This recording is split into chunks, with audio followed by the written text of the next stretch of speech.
What's up, y'all? Y'all know who it is. Your boy JP here, hoping to make your install life a whole lot easier. Today we got a Jeep Renegade. I'm gonna show you how to take out your factory radio. Now, if these are the things that you're into, please consider subscribing or following, because that's what we do here at the channel. Anything car audio install, product review, or just basic knowledge related, that's what this channel is about.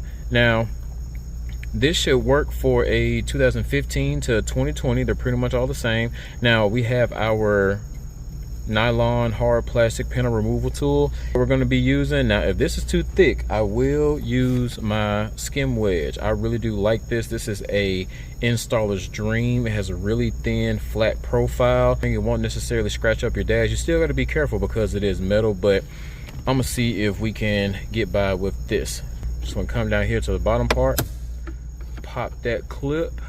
Now that we have some leverage, we should be good. Now going straight hand pressure with it. This one is extremely easy, so it's only held in by clips. You have those two at the top and two on the sides, and the same things for the other side. Now it looks like we have 4 T20 Torx screws that we're going to take out. Now that's out. So this connector is going to be for your USB. This one's going to be for your satellite antenna, and this one's going to be for your FM and AM radio. So since this has the FACRA plug on it, you will need an adapter to go to the aftermarket Motorola style plug.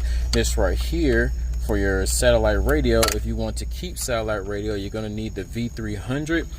That's going to be a Sirius XM tuner. And then the good thing about this one is that you don't have to run your old antenna. You can use the factory antenna. You just need to get the SAT1 antenna adapter.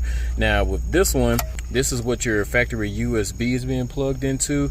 Honestly, a lot of the USB retention cables, they will charge, but they might not be able to run Apple CarPlay and Android Auto efficiently.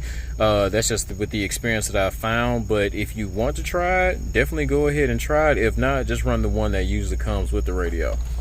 This style plug right here, you gotta press the button, fold it up, and you have that right there. If you guys found any type of value in this video, please hit that like button. Don't forget to subscribe, share, a comment if you want to. Till next time, this is your boy JP signing out, telling y'all to keep going, keep growing, and have a blessed day. Peace.